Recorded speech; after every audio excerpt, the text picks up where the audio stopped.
such a great guest for you today. We're going to talk about getting yelled at as a PA, soap operas, The West Wing, The Americans, ER, and of course, everybody's favorite, air conditioning. A little business before we get started. Today's episode does contain a little swearing, and at around the 14-minute mark, there is a very brief mention of a sexual act involving the President of the United States. So please listen responsibly. Make sure to check out our website, theop.io, and if you like it, become a member so you can watch the breakdown where operators talk about everything that goes into the making of a shot, and read the musings where we talk about everything from quick tips to larger concepts behind operating. I may or may not take a couple of breaks during this episode, but I promise you none of them will be longer than 22 seconds. If you are enjoying the podcast, please follow us, like us, talk about us, and share us with your friends. So grab a beverage, sit back, and enjoy the op. Thanks for listening. Lock it up, nice and quiet, and let's roll. Victor 30 Echo, take 2. Hey, Mark. Hey, Mark. And camera set. And action.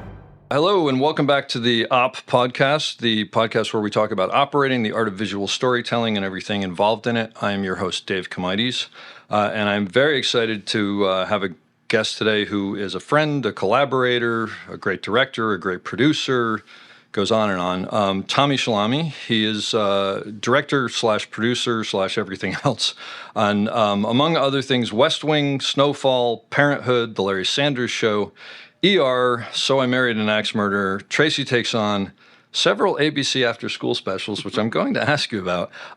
One of the funniest things I've ever seen that I didn't know about till I met you, Tommy, Rowan Atkinson Live, which if anybody has not seen that, they should.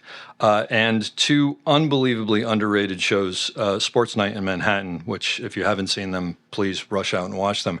23 nominations for awards and 20 wins, including 8 Emmys, 5 DGA awards. He was the president of the DGA for a while, and hopefully you're going to tell us about the night you spent in the White House as well. A very interesting guy. Tommy, thank you for being here. My pleasure, Dave. Thank you for doing this. It's a blast to sit down and talk to you because Tommy and I have worked together a ton, and we've shared a ton of stories, but we never really sat down and just shot the shit. We've never done it with a microphone in front of us. With a microphone 2 inches in front of your mouth. So, hey, can you tell me the Tommy Schlamme story in 5 or 10 minutes of how you got to where you are? Yeah, or you can edit it in 5 or 10 minutes. I'm pretty sure of that. Yeah, look, I think the truth of it is, as you probably have now observed by doing these, that everybody's story is completely different. And 100%. Certainly everybody's director's story. There's no, well, I got my master's, then I had 2 years internship, and then it's alchemy, it's not chemistry. Actually, the truth of the matter is, if I had to bring it down to something, most of them is, and then I stumbled into this, and then I stumbled into well, that. Well, that's exactly. I will tell you how I stumbled into it. Okay. I stumbled into it because of air conditioning. And I was sort of, my father was in the office supply business. I was what I knew is I didn't know what I wanted to do. I knew what I didn't want to do, and that was not be in my father's business. I just didn't figure out how I was going to tell him or what I was going to do in my life. Okay. With that. So I was kind of a high school jock. I played basketball and football in high school, and we had 2-a-day workouts, which were, in August in Houston, Texas. Okay. Well, which was fun. about 110 degrees and humid. And they would give you salt tablets. Oh. And they would, because school wasn't even out, and we weren't even in school, and they would watch you through binoculars. So I had gone to a 2-a-day, exhausted, and my closest friend at that time is an actor named Brent Spiner who plays Data on Star Trek. Oh, wow. Okay. And he was my closest friend. And he said to me, we were driving around that night, and he said, you know that the drama building is air conditioned. It's the only room in all of this high school, which had 3,000 kids in it, that was air conditioning. And I went, well, they invited me into there from my speech class. Maybe I should do that. And basically, I joined the drama class, and it changed my life because I met a guy named Cecil Pickett, which is also probably a story that you hear. I had one teacher who saw something in me that I did not see. Oh, wow. And so at that time, I was really fascinated by becoming an actor. And then I even got a scholarship to the University of Texas, a theater scholarship, of which my father was like, I don't understand what you're doing. Do you know? This makes no sense. And I went, it's just, and by the way, when I say a scholarship, tuition at the University of Texas at that time was $50. So the scholarship was not thousands of dollars. It was basically $50. And I went to the theater department. I was there for about, and by the way, in this high school theater was myself, Trey Wilson, who was an extraordinary actor, played Nathan Arizona, and passed away unfortunately. Oh. Randy Quaid, Dennis Quaid, Marianne Williamson. Oh my gosh. Yeah, Brent, myself, and then quite a few other people who went on, all because of Cecil Pickett, this one teacher. Wow. So he was so inspirational. Then I got to the University of Texas, and it was not the theater department that I wanted to be part of, so I dropped out, became a history major, and every day I would walk home by the film building, which at that time was a house. It was a film house. Oh, wow. And I went, these are people I want to hang out with. Yeah. They're the people I want to hang out with. And I drifted into that building, and I haven't left. Amazing. That's a great story. Yeah. And then moved to New York after school. And then that story, at this point, is just work begat work begat work. Yeah. You know, I mean, you mentioned the after-school special. Yeah. It was, you know, first I worked at an animation studio. It was the first job I could get after driving a cab in New York. And worked in this animation studio. Then I met somebody there. And then at that studio, they let me start to shoot the live action part of the animation. Okay. Which I was like, I remember shooting the oranges for Oaf would carry in the Hawaiian Punch commercials. Whoa. And it was Bill Baird, who was a famous puppeteer, did it on monofilament, and I could shoot. And to me, I might as well have been, you know, Fellini. That's how old are you at this point? I was probably 23. 23? Okay. 23. And it's not a member of the DGA. This was it was just the animation part of it. And so then started doing commercials for this company, shooting the commercials. Then I started doing theater commercials where it was I was kind of a socialist filmmaker. I would go to small shows. I would say, I can write you a commercial. I'll shoot it at cost. Yeah. And as long as the show runs, you pay me X amount of dollars. Wow. And I did Little Shop of Horrors, and that paid my rent for the next 2 years. That's fantastic. It was fantastic. That's great. And then the big thing in New York, these after-school specials were huge because it was young filmmakers. Yeah. If you got one, it was the way to enter television in some ways. I had no idea, because for anybody who's listening who doesn't know what it was, they were on at like, what, 4 in the afternoon? Right after school. ABC, they were ABC after-school specials, and then they would have like little things in the middle of it and remember, if you smoke cigarettes. Yeah, that's what I remember. They were very sort of like moralistic. My first one was, Can a Guy Say No?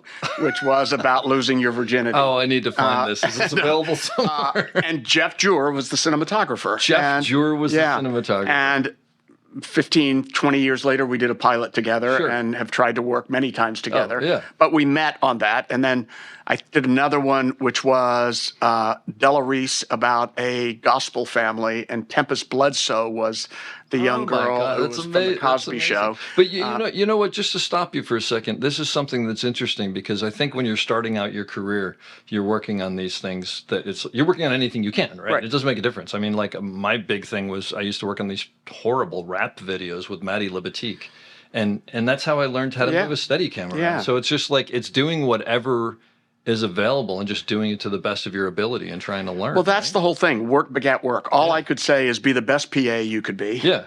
And don't tell everybody what I'm going to do is direct eventually. Just be a great PA. Yeah. You'll find a way. People will go, fuck, that guy's a really good PA. Yeah. I wonder if he could help me in research. Exactly. Or Burley Wartees, very first show that I ever got a job on as a PA was a movie called, I think it was called The Money. And Brent Spiner had gotten a small role and said, I'm making this movie. Oh, my gosh. And the cinematographer, this is a really good thing to talk about.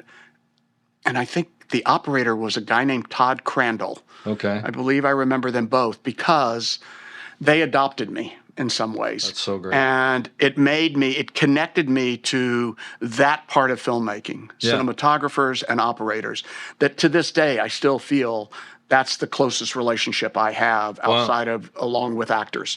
And it was because of this gentleman, Burley Wartees. And you were just a standard on-set PA doing whatever? I was a standard on-set PA making, I think, $50 a week. Yeah, okay. But I was on a movie set. Sure. And the story was they adopted me and they saw that this guy, is just so excited. He's there every day. And they started to say, why don't you be a PA in the camera department? Okay. Which then meant eventually I was loading the Mitchell. Oh, no. And I would put my hand in that black bag. That's and cool. There was a whole lecture of, if you fuck up, just let us know. Yeah. Please Yeah, don't yeah. try to cover it.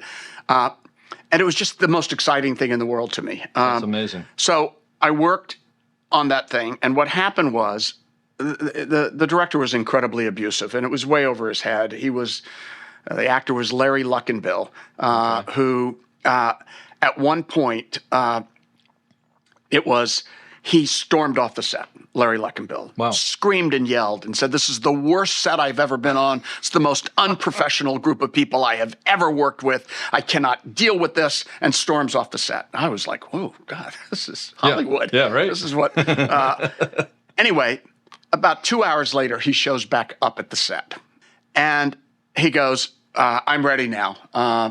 And he stands there, and Burley Ortiz, who was behind the camera at that moment, wasn't shooting, but was behind the camera, was a big bearded man, really, this kind of looked like a mountain man. Like Grizzly Adams or Grizzly something, Adams kind of guy, but a soulful human being and a true artist, stepped in front of the camera, put his body between the camera and Larry Luckenbill, and looked at him and said, "Mr. Luckenbill, I just want you to know that my crew are very professional, and we will not shoot this until you apologize to us." Wow. And did it without hostility, without just matter of fact. gratitude. I mean, being humble Yeah. and the gratitude of the people that I get to work with, and they don't deserve to be called this. That's amazing. And Larry Luckenbill looked at Burley and said, "Mr. Ortiz, I just want you to know I apologize deeply to you and to your crew and to everybody else on this set. Everybody knew who I was talking about." And then he turned, looked directly at the director and said, "Mr. whatever his name was, I'm ready now." Clearly telling everybody it's the director's problem. It was none of your problems. Interesting. And it connected me as a PA to the importance of this group of filmmakers who show up every day to work, and kind of carried it through for the rest of my career. That's amazing. I mean, it's amazing that it happened. It's amazing that it happened at that young of an age, and you clocked how important that was. That's fantastic. Yeah, and that I also was screamed at by this guy. By the director. actor? By the director. Okay. Screamed at because I was carrying the Mitchell to Todd, I believe it was. He might have been the key grip. I'm not sure, but across the set, and he was rehearsing, and he was obviously flustered, and I was behind him, and he turned to me and went, "What the hell are you doing?" and screamed at me. You were now the problem, not him. No, absolutely. Yeah. And the other thing was, great. The most important person supposedly on the set screams at the least important person on the set. You coward. Wow. And also was a great sort of locked-in lesson of that time. So that's amazing. Yeah. So then you went from there to West Wing. Yeah, exactly. And then I met Aaron Sorkin. Yeah, and then that's that. and then I think I got an Emmy. So I don't know what the fuck happened. Just backing up, actually. So anybody who's a West Wing fan who's listening to this, basically, they need to look up whoever created air conditioning, and that is why the West Wing exists. Well, no. Now, the West Wing, on the other hand, I got the West Wing. I started the business because of air conditioning, and I got the West Wing because of blowjobs. Not mine, because the President of the United States took advantage of an intern. The truth of it is, I got the script of Sports Night and West Wing on the same night from my agent. Are you serious? Not saying you should do these. No, but Ari Emanuel sent me these two scripts, and I'm dyslexic, so I'm a very slow reader. And I got them on Friday, and I'm just really, I thought, okay, there's some more scripts. It's possibly a pilot, because I was doing a lot of pilots at that time. And it's worth mentioning Aaron Sorkin wasn't Aaron Sorkin. So Aaron Sorkin was A Few Good Men on Broadway. Yeah. Had not done any television, had not done anything. So I get both these scripts. I had sort of known of Aaron Sorkin through the producer who did my very first movie, Lewis Allen, who had worked on, it produced A Few Good Men, of which he had given me 10 years earlier, the play. Wow. Say, could you read this tonight? I said, I'm making my first movie. I don't have time to read a play. Yeah, and I started reading it on a Friday and just couldn't put it down. Oh, my God. That's what happened that Sunday night. I opened up Sports Night and West Wing. I read them both. I called Ari at I think it was midnight at his home. Yeah. And I said, look, I don't know what I have to do here, but I would love to get a meeting. I think these are both, I think it's the best half-hour script I've ever read and the best hour Both script. of them are unbelievable. Yeah. So if there's any way I can get a meeting. And so what happened was I did get a meeting on Sports Night. I actually got that meeting the day after Jimmy Burrows had met with Aaron, and ABC was adamant, that this is kind of a different script, and Jimmy can ground it and make it something. Because Sports Night was a 30-minute show, and Jimmy Burrows is the king of and brilliant at it, incredibly absolutely. brilliant. So I met with. I thought I was just going to meet at Imagine, and Aaron was there. And so I met with Aaron and Imagine, and Aaron asked me the question, how would you change this to make it a little bit more traditional so that the audience, and I said I wouldn't change it at all, and this is how I would shoot it. And I described how I would shoot it, exactly how we ended up shooting it. Wow. I left the meeting, and he said, I'm not doing the show unless that guy does it. That's amazing. And that was our first time ever meeting. And it had to go before West Wing, because West Wing was put on the shelf. Oh. Because it was like, this was right at that moment. This isn't going to play well right now. Now we're going to talk about the sanctity of the Oval Office. It's going to be titters. Let's just, we're not going to be able to do this show right now. That's amazing. And because of that, it got delayed for a year. I would have never gotten that hour pilot, ever. And Aaron and I created a relationship on Sports Night that was so solid and such a really good collaborative process that he went, when we do West Wing, I want you to do it. There you go. That's a roundabout way to get that. And I don't know if anybody can pull anything out of that, but feel free to try. Just wait for the next scandal. Yeah, exactly. It'll be to your advantage. Well, there is something to pull out of that, which is, for operators, for cinematographers, for all of us, for actors, you don't know what the opportunity is going to be. That's exactly. So you can chart it all out. You can say, oh my God, I'm operating with this DP. It's going to be the greatest experience. Or I'm having a meeting with this DP to get this job, and you don't get it, but the meeting went really well. And 2 years later, that DP calls you up. And that's why to chart it all out is a little bit foolhardy. Yeah, well, I think you try, but it's just you realize it's never going to go that way and whatever. But for anybody and I know I said it earlier, Sports Night, I think is one of the best shows that most people have never seen. The episode 2, The Apology. Yeah. The last, 5 minutes or 1 minute where he's speaking to Talks the cameras about what happened. Is honestly one of the most breathtaking pieces. Well, I'll tell you, very it's quickly. Incredible. Very quickly. So we sell the pilot. I mean, the pilot gets picked up. Yeah. There was a big controversy, obviously, for Aaron and I that we didn't want to laugh track. We didn't want to do it in a traditional way. Has anything ever been done a 30-minute before that way without in that? Well, by the way, we did have a laugh track, but it was it's so. If you listen to it now, if you watch it now, it seems like Uncle Morty's laughing in the corner somewhere. I guess what I'm saying was that no, there was no way that the way that we shot that show had ever been done before. Okay. What had been done is single camera shows that had been, Gomer Pyle and Happy Days, and but not Happy Days, cookie cutter kind of stuff. Yeah, but we're single camera, sort of. And the whole restriction that I had as a filmmaker was this: you can shoot it any way you want, Tommy, but you only have 3 days to do that with a crew, because the idea of half-hour television was.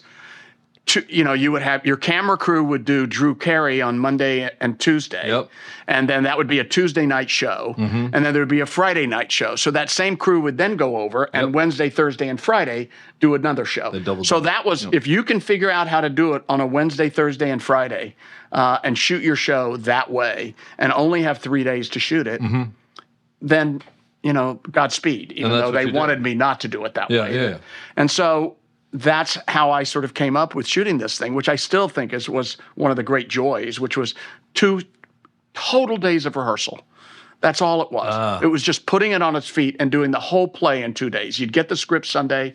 You would sort of block it out. You would work on it. Tuesday, late afternoon, I'd run the whole show for Aaron to see to make sure he felt comfortable with everything.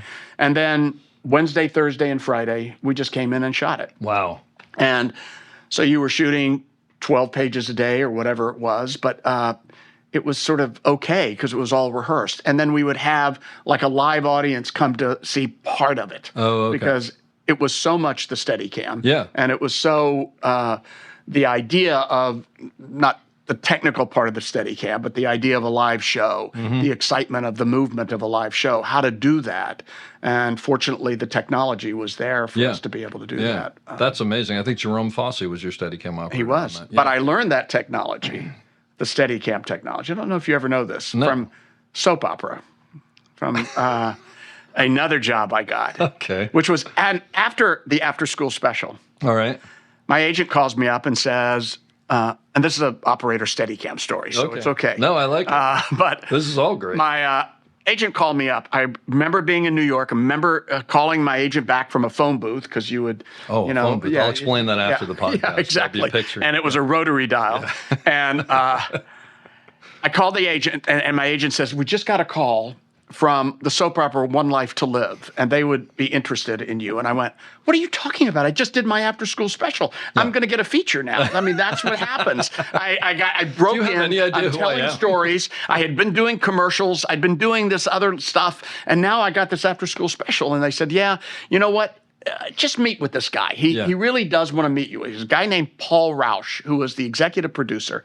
I went to go meet with him, and it was by far the most elegant office I'd ever been in. It was all mahogany. It was off 66th Street right by Lincoln Center, in a house that was ABC and beautiful. And really this guy, and he starts talking about my after-school special. It was Jeff Jewar shot. And he's going, there's a lot of night exterior. Did you shoot that on 16? Did you use, what kind of lighting did you? And it was like, this guy is doing soap operas. I thought, cue camera 4, the organ. I didn't know what, and he's asking me all about how I shot it, how I blocked it. I mean, truly filmmaking questions. Yeah.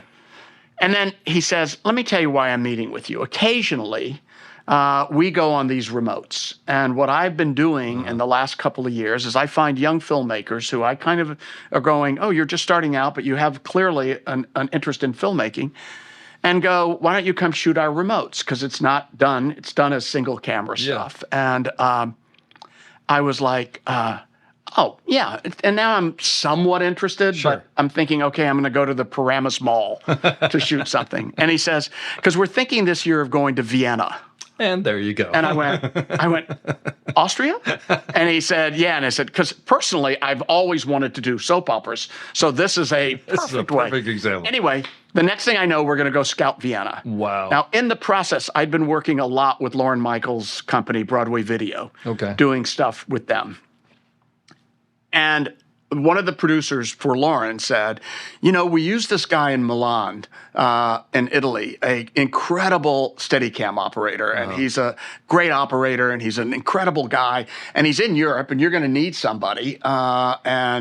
You should give him a call. And his name was Nicola Piccarini. And I was like, okay. I wasn't even sure I knew the Steadicam. I had obviously... What year is it? Like, gosh. Early 80s? What year was the Garrett? When? 75, 76. Yeah, so this is probably 80, 81. Okay. So it's a thing, but it's not everywhere. No, it's Ted Churchill here. There's a couple of people. It's Nicola in Europe. And so, but I knew, I had seen Marathon Man, so that would already happen. Bound for Glory had already happened. And I was like, God, to try to do this. And I think I had done one commercial with Ted Churchill. Okay. A theater commercial that we did one shot. And so I was interested, thinking that'd be a really cool way to figure out this technology, because I was like, I'm not going to get a script. I'm not going to, the fact of it is, I'm not going to give an actor any direction. It's going to be, maybe you should play like you don't know this. That my husband is also my brother. And I'm going, okay, I'll leave that up to you guys. I've never seen a soap opera. And so I met Nicola, and we went and we scouted Vienna, and we scouted railroads, and they gave us enormous amounts of money. That's incredible. And I then started to really understand the craft and the art of this piece of instrument, which then stayed with me. Obviously, it's in our relationship, and it's been, a very important instrument. Not in, I think it's a cool instrument, in the way that I like to tell stories, which is a much more continuous and a much more fluid way than sort of traditional filmmaking. Was Sports Night the first time you really sort of started to explore that on that level? No, because it was really Larry Sanders. And it wasn't the Steadicam. It was pretty much handheld. It Yeah. was, so Peter Smokler and I had done the Larry Sanders, and I set up the Larry Sanders show. It was not one of my better career choices. Setting up Larry Sanders was a great career choice. Yeah, sure. Taking Axe Murderer before we started shooting Larry Sanders and walking away from it was not one of my better. Okay. I mean, it all works out for the best. But, Sure. It seems to have worked out. but I had set it up. And part of setting that up was this sort of multi-camera way of shooting things. Yeah. Which I had done even with Mad About You. Didn't do a lot of half hour, but I started to do half hour. And Mad About You was one in which I did because I knew Paul Reiser and he asked me to come do this. Yeah. And I went, I don't get why the cameras don't push in. Oh, I I see. literally don't get why you have a line here and it has to be proscenium. Yeah. And everything has to be shot from out there. Because it was shot like a standard 4-camera show where they were in the back looking, Yeah, looking it was at the just flat very set, much, sort of. and it was proscenium, and it was the way you shoot it, and the audience can see Yeah. it, and the cameras aren't in the way, and Yep, they're yep, moving yep, around with all their marks, and these were incredible operators. Yeah. These were guys who were hungry. So I remember doing Mad About You and going, "Oh, just push in, we can shoot down the hall that way. Yeah. And lighting had become more sophisticated, and the stock was more sophisticated. So these guys, and we actually did an episode of Mad About You called 15 Minutes, in which the first commercial break is not one shot, but continuous. Wow. It's just continuous. So we did it as a play, but I mean, they're in the scenes, and it was about hidden cameras all over. He's a documentary filmmaker, I'll have to so look he's at that. shooting that.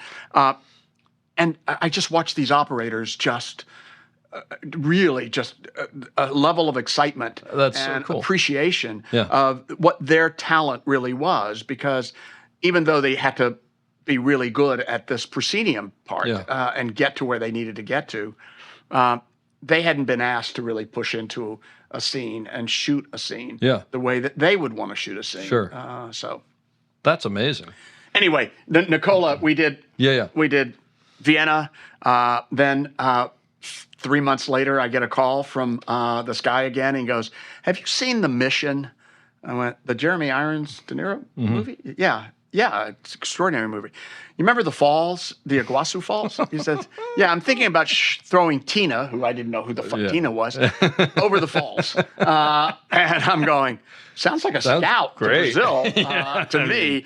And then we call Nicola, and Nicola and I meet in Brazil. That's fantastic. Scout it, come back and shoot it all on Steadicam. That's everything. great. Yeah. And by the way, you're learning from one of the best. I mean, he's fantastic. And so and that's then incredible. Nicola and I became very, very close friends. And I actually gave Nicola his very first DP job. Oh, I didn't know that. On Tracy Takes On. Ah. He shot it because he also operated for me. I did and it's something I'd love to talk to you about and your own experience in this, which is we did a movie for TNT called Kingfish with John Goodman about Huey Long. Yeah, I remember We shot it in this. New Orleans. Yeah. It was a really a wonderful piece. And Alexander Grzinski was the DP. And Nicola was the A-camera, Steadicam guy. Yeah. And it was a tough relationship. Didn't go well. It went okay. Yeah. But and it was, I work much better in harmony than in cacophony. And so there was a little bit of cacophony going on there. Not that ever happens anywhere else. Yeah. And so, and a little bit of that was Nicola sort of second guessing Alexander.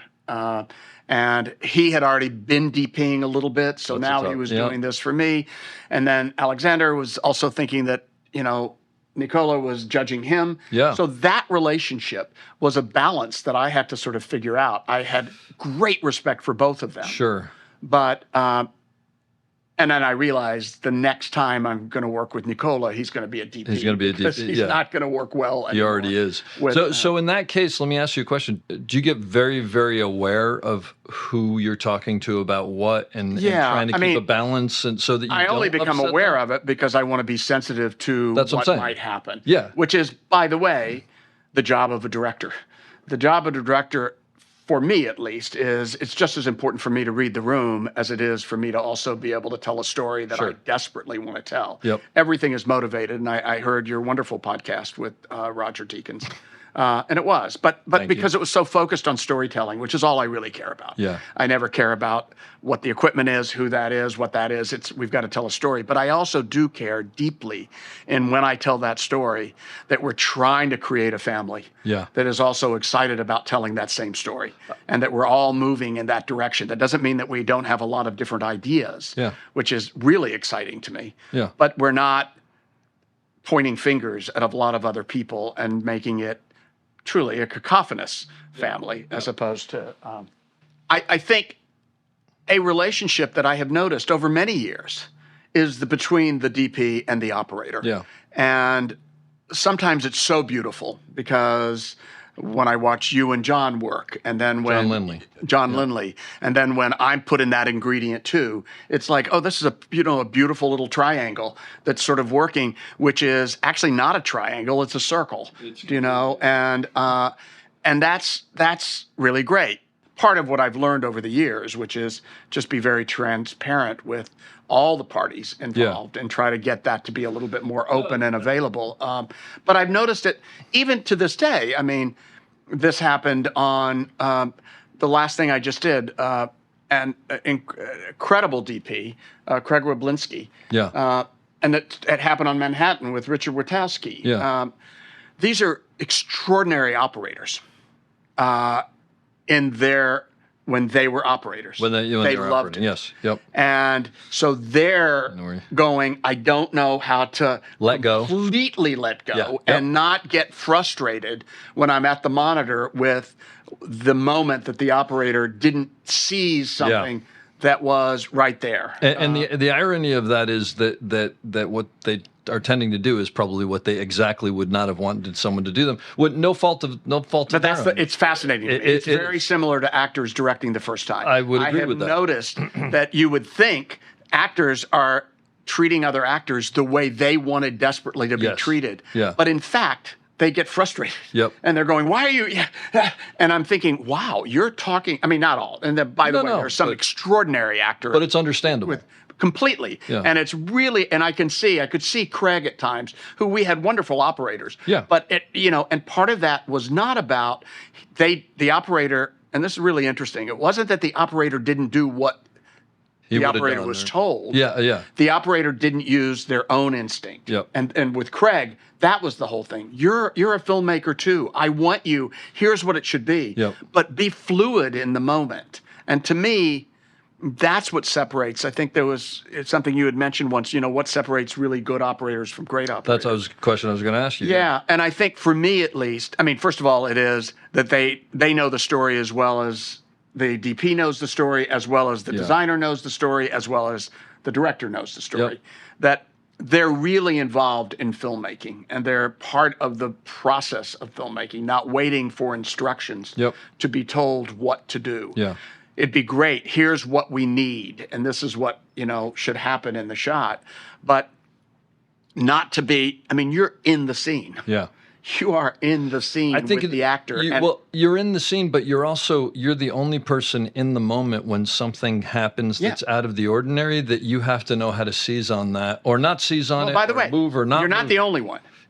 Well, the actor is the other one. Actually, in fairness, and the assistant and the dolly grip. But what I'm saying is, no question. It's the same thing as an actor. Yeah. There are actors who, if something happens, they go, okay. I'm sorry, that glass wasn't supposed to fall. As opposed to, holy shit, they're completely in the fucking moment and they do something. It's the exact same thing with an operator. It's funny because there are moments that I can't think of what they are, but I know that this has happened with you, where I've walked back to the monitor afterwards and neither of us can believe what just happened. Yeah. Because something completely spontaneous and real happened that's so within the story.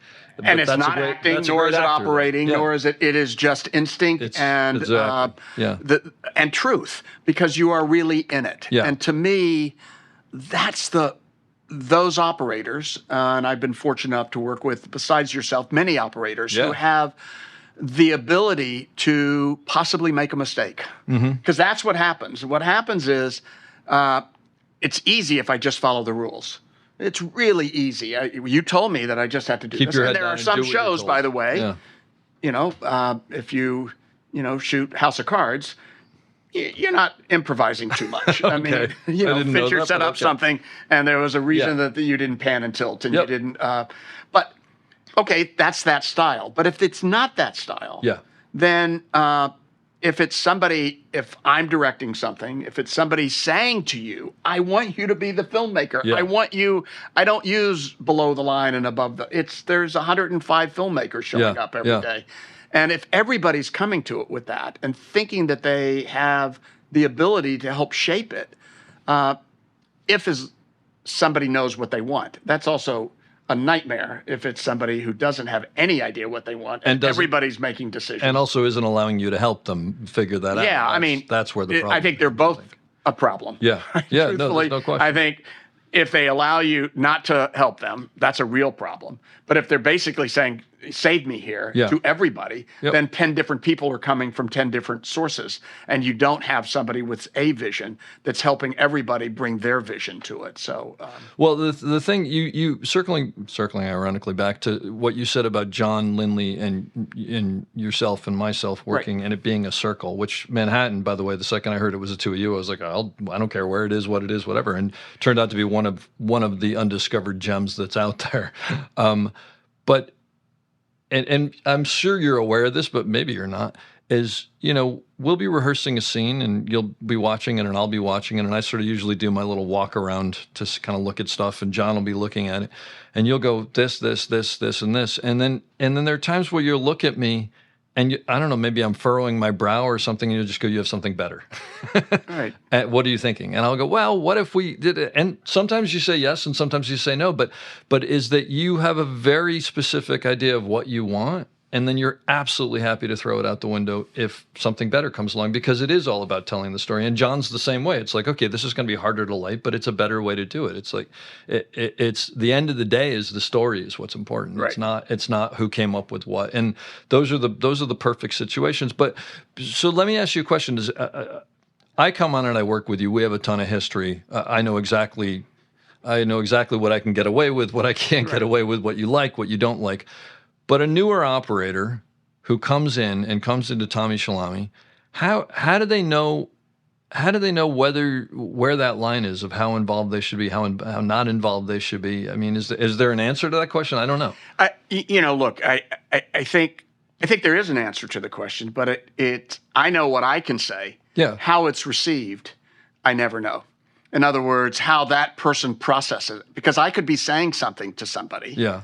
Especially if I haven't hired that operator, because that often is the case. Sure. Is that the DP has hired that. Actually, recently, I've been doing, because mostly I've executive produced everything that I've done over the last So you step into years. an existing Yeah, I've situation. stepped into these limited series where I'll do half of the limited series with people that I have enormous respect for. Yeah. So it was true with Plot Against America with David Simon and the crew had already been chosen. Yeah. And so that's a very different experience for me, which I haven't had in a long time. Yeah, sure. But even when the DP has done it, not everybody will immediately trust the idea for two reasons. They won't trust the idea that I actually mean I want your ideas. So in other words, you'll say it to them and they'll go, yeah, but he doesn't really Well, want to hear it. inside their head, it's like, But I can't. okay, that's like an AD saying, I never scream. Yeah. I'm not so sure. Screaming so at you, I know. I think if they've already had experiences where they have been shut down a lot, then even though someone's saying that, you have to sort of trust that through the process. Or it's somebody who doesn't have that ability. And that is true too. Who They doesn't don't have the ability to come in and say, I have a better idea. Yeah, because they don't have a better idea. Yeah, and not understood. because another story. they are far more comfortable with tell me what to do, Yep. and I'll do it. It's sort of like I've never truly don't understand A and B operators. I just have two A operators Yeah, from two my A, point yes. of view. I I mean, understood. yes, do I use it? That it makes it a little easier because if it's only one camera, Yeah, it's going to be or if that you have person. history I with don't have to someone go, or whatever. I don't have to be Solomon going, Yep. I think you're better at this than that. Yeah. But the truth of it is, I don't want a second camera operator to be less than the first camera operator. It's it was sort of like when Aaron and I started doing television, and they would tell us about sweeps episodes. And they were like, in the old days, for people who don't know what that was, those were these specific episodes that were for advertisers. And they would try, they'd put more money into it and everything. And they'd tell you, these are your sweeps episodes. And we were like, isn't every episode a sweeps episode? I mean, we're not going, those weren't our very good ones. Now we're going to get to do a good one. But it was like every episode should be better than the next episode. But you know that's not the norm probably with most people. Yeah, and I know the norm is also not that your A and B operators both should have ideas. Yep. And that they should feel that they're not in competition with each other. Yep. And that they're to eliminate all that competition that exists on a movie set. Yeah. Who has the voice? Who can say this? What can be there? The whole thing about, if I work with you, for instance, and I bring you in as the operator and there's already a DP, I have to be sensitive to the idea that I already have a relationship with you. Yep. And I'm not cutting the DP out. Yeah. In fact, I'm just trying to include all of that. So you're constantly trying to figure out how to manage a group of people who all are enormously talented. Yep. And want to be exploited. Yeah. Truth of it is, I want to be exploited. I don't want to be exploited in the ugly term of that. Yeah. But use me for everything I have. Oh, I see what you're saying. And so you come to a set, you're being brought in as a Steadicam operator, not even A. And they have one shot that's two people walking for just in front of the camera. Mm-hmm. And you're going, what am I here for? Yeah. What am I doing this for? It doesn't feel like you're exploiting all the other stuff that could come out of this moment. Yeah. Which is what I've also felt a little bit. And, again, my experiences are limited to my experiences. Of course. It's not like, here's the data on this. I don't know. But it is something that I have noticed in the world of operating is that it seems, and it's the same as, I think it's the perfect example of also the Steadicam. When I started the Steadicam with Nicola and Ted Churchill, and may he rest in peace, and then people that begat those people like yourself and everything, it was an instrument of art. It really was this unique thing that you could sort of do with it. It wasn't just, and I can remember a specific shot I asked you to do. Oh boy. A very specific shot that was not supposed to be a Steadicam shot. And it was, and I felt bad about it. You mean for whatever reason we had to do it on Steadicam? I was just running out of time, and I needed this one shot, and it was a very slow shot on Miss Landingham's desk, and it had to kind of come around, and it was the which is the hardest thing in the world to do. Yeah. And not the instrument's not built for it. No. Lay some fucking track and do this, and we didn't have time for it, and I had to have this shot, and it was in Two Cathedrals, I think. Because it was what he needed. He just needed pallbearers. I think that was the moment. And we see an empty desk where she had died. Okay. And then you see him in the distance. And it had to be really slow. And the horizon line needed to be straight. Yeah. And all of the things. Shot. Yeah. And I just remember it was the very first time that I went, I'm using this instrument incorrect the way other people are using the instrument that frustrates me. And we had to do it, and it turned out to be great, and it was a necessity. But there was a reason for that. Yeah, but my point is, I think that becomes now much more the norm. Yes. And the idea of this very unique dance of sort of doing something with this piece of instrument has become less, and it's just a time saver. Yeah. As opposed to no one ever thought about it. I mean, Nicola and Ted or we weren't going, and this will save us a lot of time to go down 3 flights of stairs. Yeah, it was more, we could do more things. Maybe we could do this in 4 shots. We'd be out of here in a lot sooner. Anyway. And so what I was trying to say is that I believe I have found that in the way that now some people use the Steadicam as a financial asset. Yeah. That, look at this. If I learn how to do this, they'll pay me extra amount of money to do it. And that doesn't mean that they're not talented at doing it. It just means that the instinct to do it becomes less. So I wonder, is that the instinct to be an operator, to move up to be an operator? Uh-huh. And I feel the same about directors. There are times that I believe people have moved up to become directors because they went, wait a second, I'm sorry, you get paid what to direct? Yep. And this is what I get as my weekly? I think that's a really good thing. And never thought when I was pursuing directing of, what are the finances in this? Never once. and still don't. And thank God that people haven't caught on to that. Yeah, well, there you go. I want to go back to something you said about when because I think there's value in it. You pull me onto a show with a DP that I've never worked with before, who obviously you've already heard. There is a thing where when I come in, I have to be very, very careful of making sure that I realize that I'm working for them. I'm working for you, obviously, and I'm not going to lie about the fact that they know that you and I have a shorthand and this and that and the other. But I'll start to make sure that I'm going to them more, right off the bat, or hopefully I do anyway, so that they don't. And there are some who will come up to me on day 2 and go, look, just so we're clear, I know that you two have this thing and like we should exploit that. Like it's all good. Don't worry about it. And then there's some who wouldn't be okay with that and need me to sort of have that deferential, for lack of a better word, post. So it's an interesting dance. Do you notice that? Yeah, of course I notice that. But I'm pretty aware of it before it starts. Yeah. Because I would never bring you on without talking to a DP Sure, of course. Here, I have a really strong suggestion. You should meet with Dave. This is what it would sort of be. Yeah. So I think it's who that is. Mm-hmm. If I'm bringing you on because they're not doing a good job, that's a very different thing. I can't think of that experience. Yes. And I think I think that would be wrong. It's a little bit, I remember my very first movie, Arthur Albert, who's a really wonderful man. Ended up doing ER and a bunch of other things. The DP. On my very first movie was Firecracker. And for the first 3 days, he was like, hey, have you heard anything from the dailies? Have you been getting anything about the dailies? He was like so nervous about the dailies. Yeah. And I was like, I was really nervous about the dailies too, but I didn't understand why Arthur was so nervous about the dailies.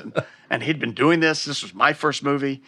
And I said, finally I went, yes, they saw it. They're very happy. And he said, phew. I said, why were you so worried? He said, because they're not going to fire you. They'll fire me. That's very smart.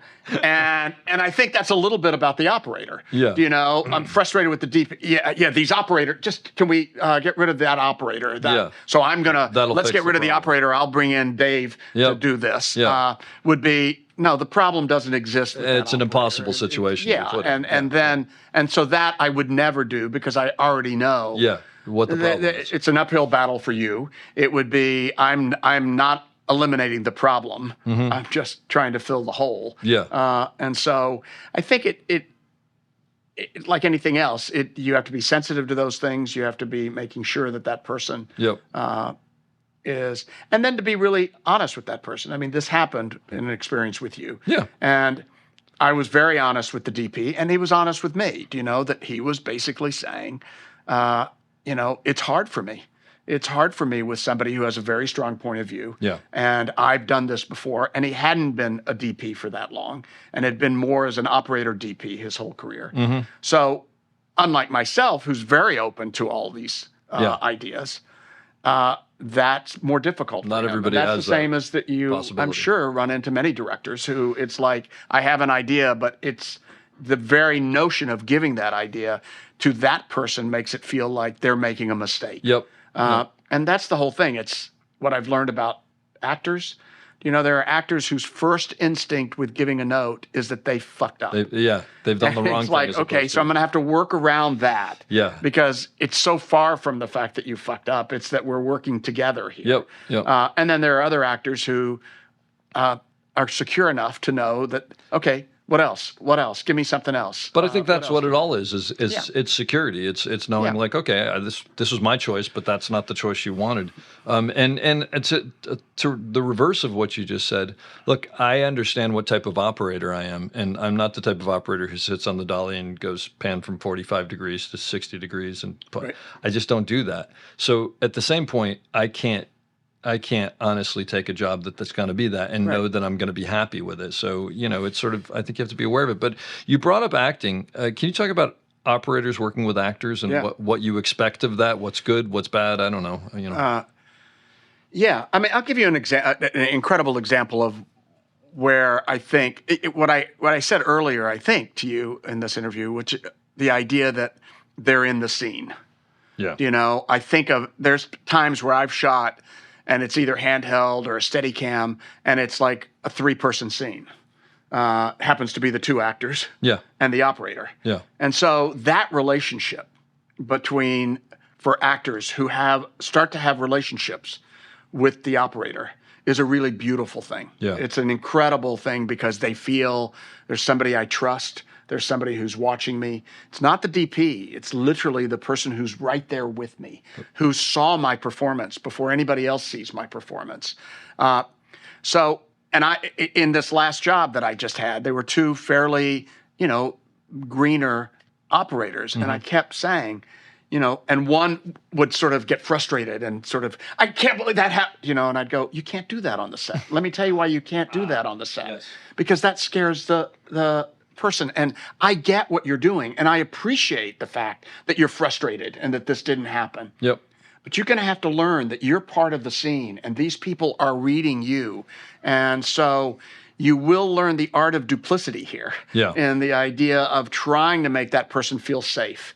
And that's part of your job. And many have no training for that and have no idea how to do that. And it's an extraordinary when you see it. And those are those great operators that you've talked to yourself, a lot of other people, who all of a sudden, they love these actors. They have this relationship. It's the best part of the job for me. I mean, not every job, but... And I remember 2 things. I remember Nicola once, and it was actually on Kingfish. Mm-hmm.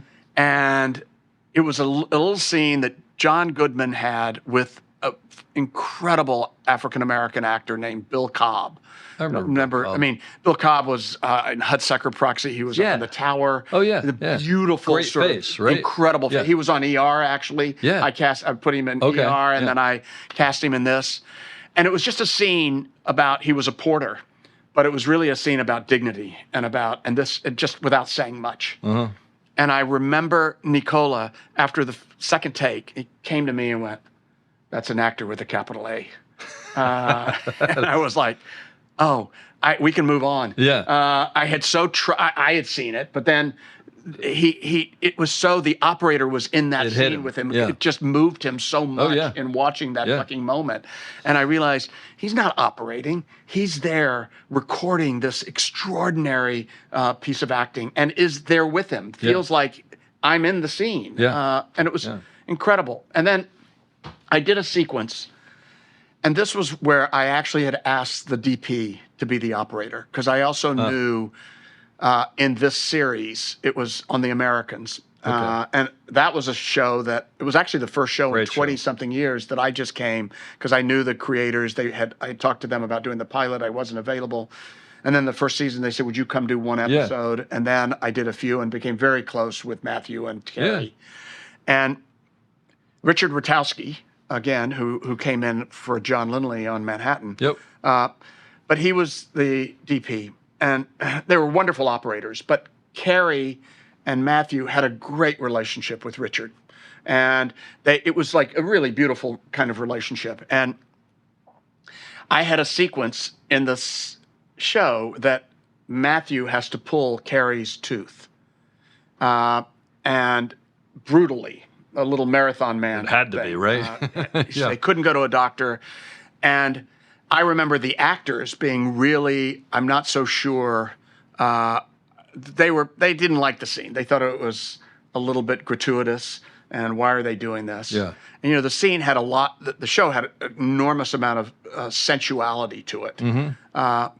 And I basically started looking at the scene and realizing it's a scene about trust, total scene about trust. Yeah, sure. And it was also a scene that I said, "This is the sex scene of this episode." Oh, wow. And they were like, "I'm sorry. It's a marathon. Are there new pulling pages? my fucking tooth with a pair of pliers." It's actually an extraordinary scene, and truly a scene of intimacy and trust that's clearly brutal and hard to watch and very difficult because it's so painful. I mean, but that is a big part of being an operator that I personally love, is when you do connect with the actors and they do trust you, because they're 3 feet away from you and they're completely bearing themselves for whatever reason. And if they don't feel that space is safe, for lack of a Right. better word. It's not going to be there. And there are times I think with you as well where I've gotten off the camera and I've just been like, I can't believe that I just on Snowfall. I mean, you weren't there, but on Snowfall, the actress who plays Damson's mother, I can't think of her name right Michael now. Hyatt. Yeah, Michael, who's amazing. Yeah. And she had a sequence where afterwards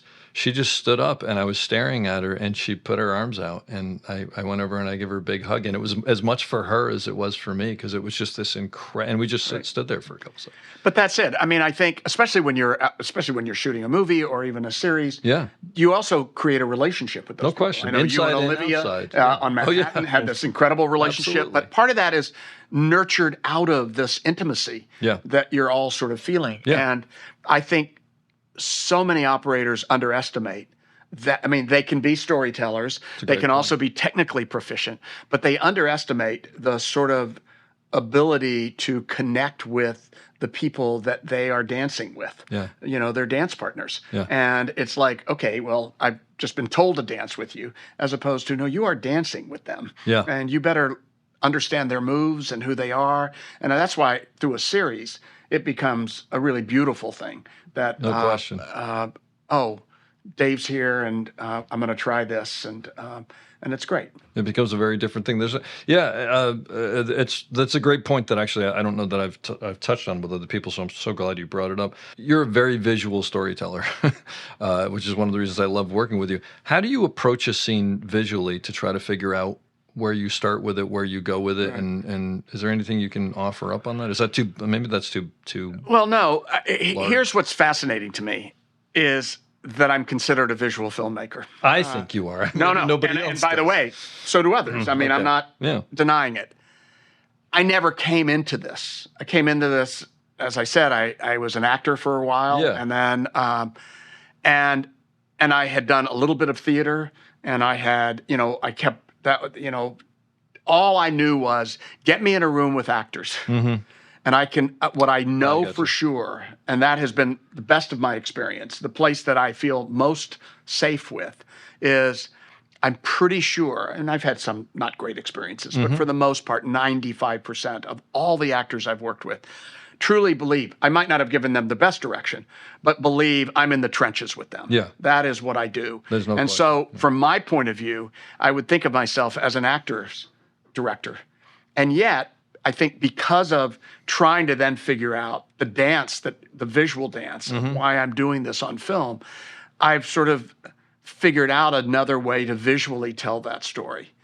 But it is completely motivated by the story I'm telling. Yeah. And so I do get frustrated if something feels visually uninteresting to me. Yep. I mean, really frustrated. Yeah, And I've it's seen like- it. but I don't want that to get in the way of, God, this is just more interesting now. Yeah. Whew. I remember actually a thing with John, and I don't know if you remember, there was a scene, Is it on Manhattan? John Lindley on Manhattan, and I had blocked the whole scene. And again, we were under a lot of, financial constraints after I Yep. built a set that cost everybody way too much money. So But we a had to great figure set. out ways to shoot this show. And it was really great the way that John lit the show so that Yeah. we could kind of go in there and shoot most of it. And I blocked this whole scene, and it was John Benjamin Hickey Yeah. scene actor. where he's looking for ear things to plug his ears. I think it was either the pilot or the No, that first- must have been in the pilot because he had the tinnitus. The tinnitus, yeah. And I just remember we blocked it, and it was done, and it was telling the story, and everything was fine. And Lindley probably read with me the way I would read with you when you had a furrowed brow or something. You have another idea. He went, "You're not happy." You're not happy. Yeah. And I went, "No, I think I'm okay." He said, "You're not happy." I think I remember you being frustrated about. Yeah, something and I like was that. like, first of all, I don't think it's telling the story in the most interesting way. It's telling the story, but there's and it was like, he should be in his office and we should still be out here. And it should be through the glass. And Yeah. it should be, and he went, "Well, let's do that." Yeah. I went, "But we've blocked it. We've already cares? sent he said, "Well, let's just change that." Yeah. Yeah. And it was John reading that, it just wasn't right. Yep. And so how to make the storytelling, which was being told There was nothing that wasn't being told. So I knew what the story was. My frustration was there's a better way to tell this story still. There's a better, more visually arresting way. Yeah. So it's just starting from, okay, here's the simple way.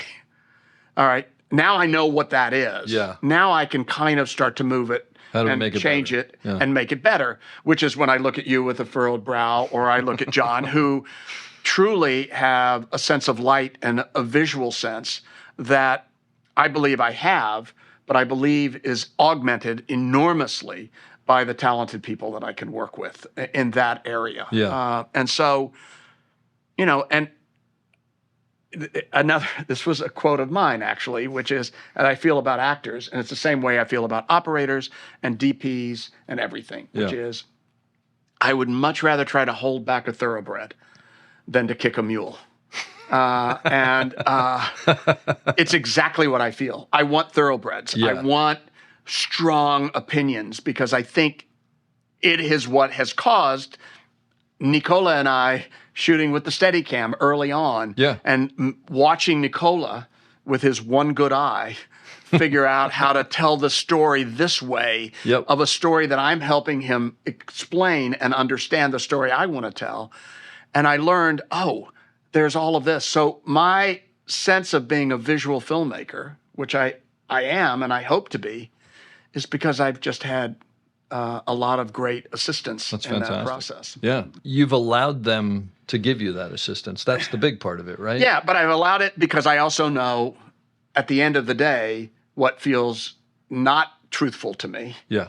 And what does feel even better than I thought to me. I mean, both those things go. It's not that somebody had a bad idea. It just doesn't feel truthful to me. It feels like that's a cool thought, but I just don't see it playing to the next scene. Or going, I'm thinking of the bigger picture than just this scene. How do we fix this scene? And I've watched, a lot of directors, but a lot of directors that are just figuring out the most interesting way to do that scene. Well, that might be true, but that's not going to help 4 scenes later. That you just did that. It's the larger picture. Well, I think what you're talking about is something that I've tried to explain to operators, and I don't know how to explain it to them. It's just sometimes you'll be lining something up, you'll be doing a shot, you'll be setting it up, whatever, or executing it, and something bumps. And you can't. It doesn't make a difference why it bumps. Just something doesn't work. And I think you're saying it in a different way. It's not true.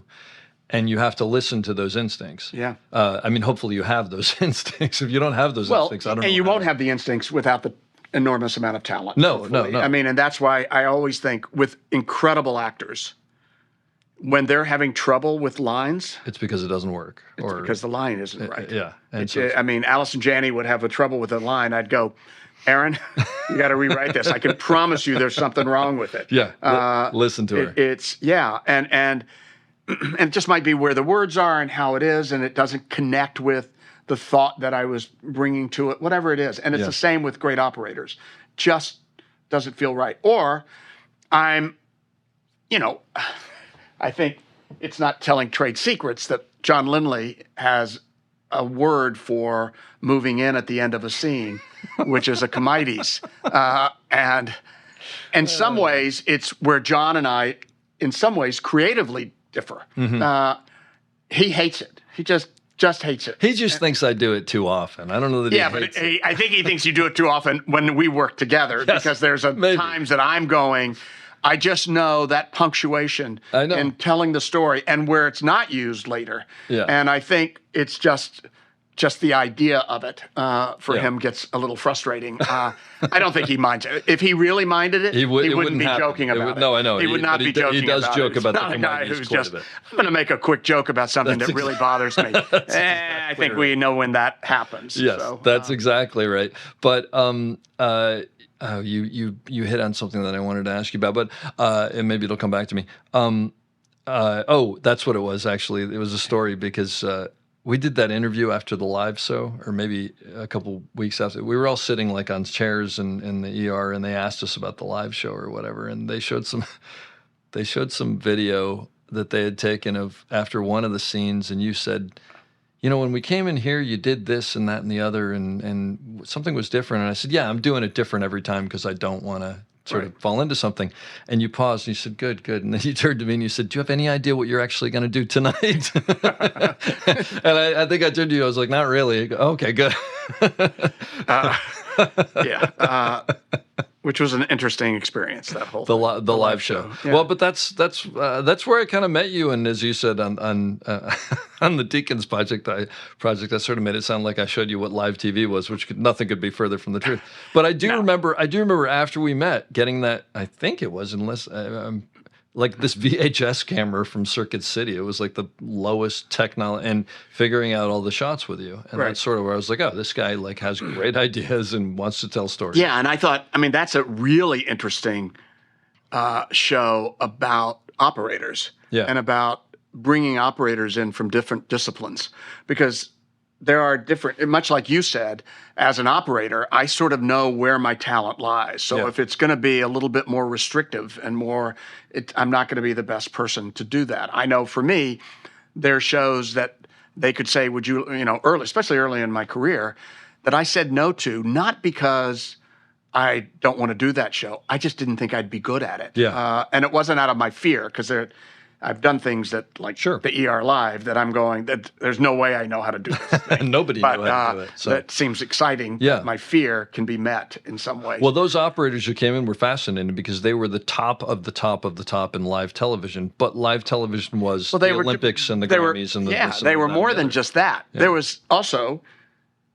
to me, the greatest handheld operator in rock and roll, and in Don Lenzer. Oh, Don Lenzer was also, that was my first thing. I want to bring Don in, who had done docs, who had this sort of sense that Don Lenzer and I had worked together with John Lindley and Paul Goldsmith and like 5 great operators on this Bette Midler project. And they were all the operators on there. All of the operators were like, those guys were amazing. They were unbelievable. Incredible. And the funny thing is, they were sort of looking to me for the storytelling stuff that I was so used to, and I was looking for them to, how do you do live television? I have no idea. And I was definitely farther down the but those are the 3 disciplines. I mean, the 3 disciplines was straight storytelling, episodic, which is what you were bringing to that.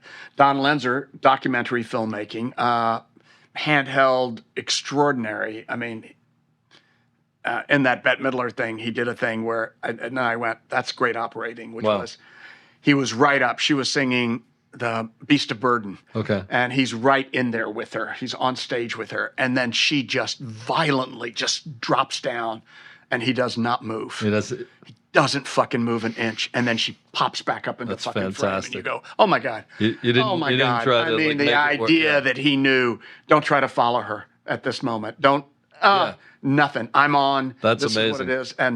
And he was a fascinating guy. That's a comfort zone, right? Knowing I'm committing. Oh, my heavens. And Don was the first, so I knew that. Then I was like, okay, now all these guys from live TV. And so my recollection is, of course I needed the Steadicam operator. I just didn't know who that was. And that was a new Steadicam operator who was like 11. So I'm supposed to use him too. I wasn't much older, but so those were the disciplines. Yeah. But then it was like, okay, speaking of trying to figure that out and trying to not be insensitive to the different talents that were there. And it was one of those wonderful collaborative, it was great. I can learn from you, you can learn from me. The sound, Ed Green, who, the sound mixer, and then we used the stomp people from that. It was just so many different filmmaking disciplines thrown in together to do this one thing that was fucking live. Yeah.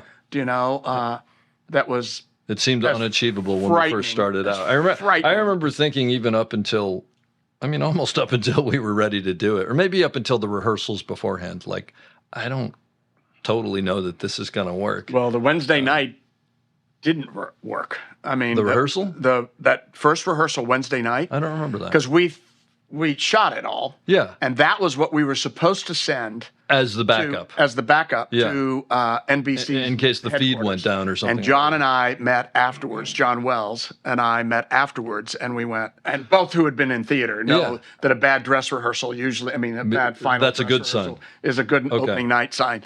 And we went, well, let's hope, because that was terrible. And then Carol Flint and John and I, because you remember, or maybe not, we then came in the next day and rehearsed and reblocked some of the stuff that didn't work. I don't remember before it, but the show that night. So you're saying scenes, it's not that the technology didn't work or whatever, it's just like the scenes didn't play. Yeah, it just didn't have the energy. Yeah, the technology was kind of there, to a degree. Yeah. I mean, a couple of things had gone, but not.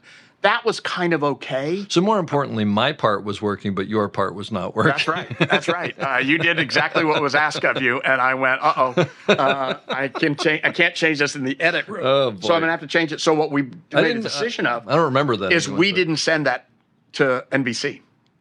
We basically said, you know what, throw Hell and High Water up. Yeah, have something else ready to go. Whatever. Yeah. Throw one of Clooney's great episodes as a rerun. Sorry, we had technical difficulties, and now you'll watch truly ER. Or they just cut to like the American flag, like they used to do when the TV turned off at the end of the night. So we didn't have a backup I didn't at know all. that. That's amazing. That's amazing. Wow. Going back to operating, is there something that an operator can do on your set? I mean, barring, insanity, that's just that's not what you want. Like some new operator, what are the things that they shouldn't? Honestly? Yeah. Has nothing to do with operating. Yeah, I already said it. That they act out on the set in front of the actors. Gotcha. And to me, that's agreed. That can't be. It's like you made a mistake in the shot. You did this. You tried something that no one asked you or even told you not to do. Yeah. And you did it. All of that can be sort of dealt with. Suck it up until you get back to the monitors, basically. But to sort of one of two things: either to really act out, your own frustration or something else in front of the actors, not in front of me, not in front. You have every right to do that, but in that moment of just the scene, specifically destroying that. Just honestly, after a period of time, if I start to notice that the person looks bored, that the person just feels like, okay, is that it? There's a lot of jobs that you can get away with that on a film set. Yep. But as an operator, you cannot, and I'm sure for many operators, there are moments where I am bored.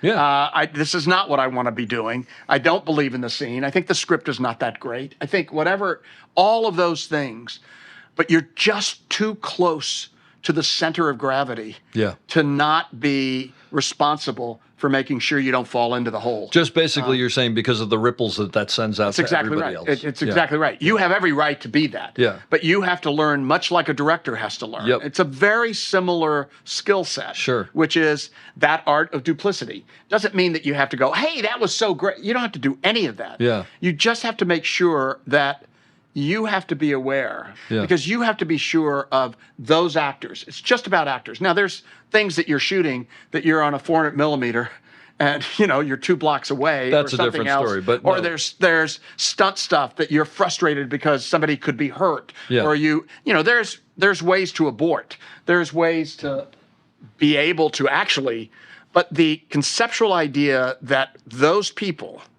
whether you respect them or not, are sticking their necks way out to be an actor. You got to be and you have to understand that. And as frustrated as you are sometimes with the behavior of certain actors or the misconception of behavior, because there's 2 different forms of behavior, bad behavior for actors from my point of view. Oh, interesting. There's one, which is the clinical narcissist who's really just trying to mess everybody else up. There's another that looks exactly the same, but it's actually just somebody who's in the spiral of shame, who's just not believing they're doing the best they can and they don't know how to get out of it. And it looks like they're attacking everything, or it looks like they only care about themselves. Yeah. But it's about, I'm just not there. I just don't. So they're lashing out of insecurity, you're saying. That's exactly right. There are some people who are they're just bad people. Yeah. And there's clinical narcissism, that level of empathy. Yes. Doesn't exist. Doesn't exist. And so, but and that gets confusing, I think, to crews, because they'll also see somebody who's late or somebody who's going, oh, I need this, and they're doing all sorts of bullshit, what appears bullshit, but they're scared to death. And it's because they actually have to stick their neck out. I mean, yes, as an operator, you're sticking your neck out. Yes, as a director, but not what these actors are doing. And so you have to treat them all with the level of professionalism many of them have, even if the ones who don't have that are in front of you. And so as an operator, I think it's just and I think that takes experience. I think it's just, I'm around it a lot. I kind of get it. I understand what this is. And I want to be nurturing. Right? I don't mean that I have to go up there and help them. No. I just want to, in some ways, not put any more fucking gas on the fire. And I can't put out the fire. That's somebody else's job. But I certainly don't need to ignite it or to exasperate it. And so it's a big part of the job. You know what? I'm so glad you said that, because I'm aware of it. I don't think I've ever verbalized it the way you just did, but that's an incredible note for people. And just as an aside, I mean, I've had situations where I've been on a show for a little bit and I've become very, very close with some of the actors, which I'm very proud of the fact that generally that's the case, because and with a number of people, whatever. But I've had situations, I can think of one or two, where an actress has come on set and took me aside and said, listen, I have a really, really big day and it's a tough day. So I just want to let you know, number one, I'm not going to talk to you today. Like, I don't want to talk to you. And number two, if there's a note, just give it to me. And I may even be rude to you, but I just want to let you know ahead of time. That's what's going on. Great. Fine. Fantastic. and then literally it's just like, okay, so that's where your headspace is. And I couldn't appreciate that more. B, by the way, be more touched that they feel that way, And then one specifically at the end of the day, they wrapped her and she walked off set, and then she came back and she gave me a big hug. She didn't say anything and she walked away, and I was like, great. And the next day it was just By the way, that's also okay, even if they do it after the fact. What they did, even if they do it after the fact. If they act out all day and then they realize this is the reason, and I owe you better. My thing of how I can tell the difference between these two worlds for me, beautiful, which was my very first ER. Okay. My very, very first ER. It was, and my very first scene with ER. And this must have been season 1 or 2, probably. Yeah, right? it was season 1. Pretty early. It was like late in the season. Season 1. So it was already a massive. Hit. And I think it was season. Yeah, and it was a pool. It was at the Biltmore Hotel, and it was a pool table between Anthony and George was getting an award for something. And so this was before he was going to get the award. He and Anthony were having this sort of little bit of a battle, and it was a very emotional scene. Because George's character was getting it and Anthony's wasn't. So because George's character was getting it and didn't feel that he was entitled. Oh, I see what you're saying. Okay, and that his father was going to be there, and they'd never dealt with his father's relationship with his father, and so it was all. He's going through some shit. Yeah. And I had only heard George Clooney, and it was like, George Clooney was still George Clooney on ER at that point. But still. Yeah. And it was also ER. So I was like, this is so exciting. And I worked so hard because the choreography on a pool scene is like, the ball's got to go here. And I think you guys should be across the table during this moment. But now you've also got to be shooting pool. And I don't want it that you're just standing there talking and not moving for. So it was, and I had worked so hard on it. And so we're starting to do the rehearsal, and, probably out of my own, insecurity or whatever, I was probably giving more direction than was necessary. But still, it was clear that it was all direction about the scene. And Anthony picked up on it right away. This guy has been fucking working. George, on the other hand, was unbelievably short with me. And kind of, I could just tell this, I'm obviously not penetrating here. This is not. And then at one point, because it wasn't a closed set. It was like, one point he just turns to me and goes, you know what? Just tell me where you want me. I don't give a shit what the thing is. And was enormously dismissive of me. And actually humiliated me in front of everybody.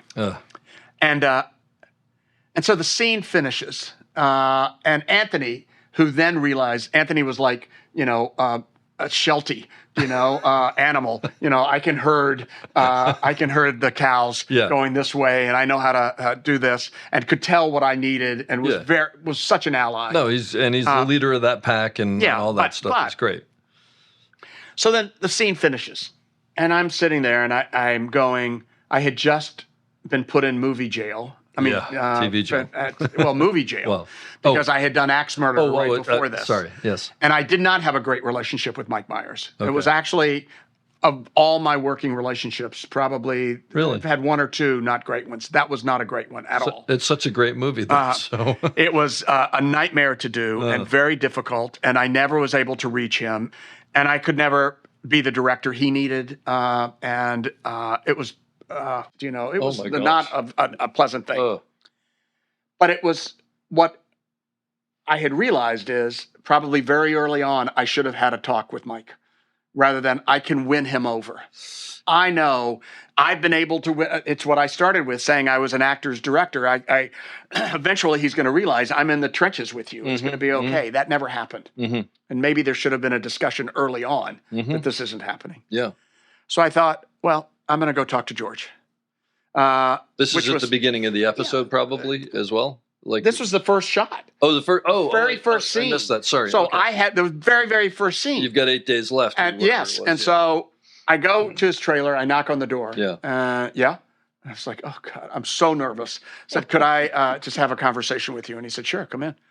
I said, listen, George, I'm not here. I'm not trying to win an Emmy. I think this show is extraordinary. I think what you guys are doing is extraordinary. I'm so honored to be here. I'm working really hard, and I'm completely comfortable not having any conversation with you in any scene between now and 8 days from now. We don't have to talk. We don't even have to. You can go do your scene. I'll give you no direction. But you had no right to talk to me the way you did in front of that whole crew on my very first day. And George just immediately did what that actress did to you. Yeah. Immediately, I am so sorry. I'm so frightened of this scene. I haven't had to deal with the kind of level of emotion in this show yet as what this is. I took it all out on you. I am so sorry. And literally from that day on, I see George. I couldn't be more comfortable seeing a human being. He's great. I've had nothing but respect for him. It was...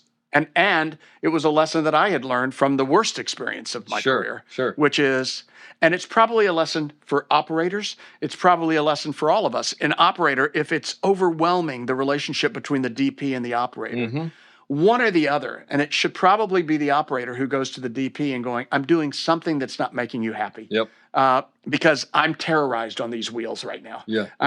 I think I'm going to do that. Can we have some discussion? Can we just figure out some better way to work together so I can do better work? And I think it just that level, you don't have to do it right away on everything, but when you start to see that this is not going to end well. I think once it becomes a cycle is when, or you're seeing it's becoming a cycle. And I've done that with DPs before. I've done it with directors before, whatever. But what I always do, which you sort of hit on, is I always go, look, I don't think something's working, and I feel like maybe there's something I'm doing or I'm not doing. What can I do better? What can I do worse? And actually now, a lot of times when I work with a DP, after the first day, and usually at the end of the first week, I'll always go, all right, so we got like some, even if things are going well, we've got some, we've got some land down behind us. Like what can I improve on? What do I know I'm idiosyncratic. I have some. What doesn't work, what does work. 9 times out of 10, they're like, no, everything's great. But sometimes they'll go, do me a favor. When you change the lens, double check with me first, or whatever. Right. I don't know what it is. And I think that's invaluable. No, that's a great piece of advice. Yeah, I think for all of us. Yeah, no question. Well, listen, I could talk to you for 12 hours, but we probably both have to go do stuff at some point. Do you have any other final tidbits you want to throw out there? No, just... never come to the set without knowing exactly what that scene is about for any operator. And I have seen operators now come to a set and they have the sides, and I realize they're reading the sides for the first time. And they're kind of going, okay, what are we doing today? Okay, I see it. And to me, even if that's there, don't make that obvious. Make sure that it looks like, I know I did my homework last night, just like everybody else does their homework. And I'm coming to the set with the idea of, I know the scene we're shooting, and I have my own thoughts about that scene. And then they're a filmmaker, as opposed to, I'm sorry, which one, who's saying what here? What is that? And it's sides. People getting sides are the bane of, you should already know what that is. You shouldn't be reading the scene for the first time. That's it.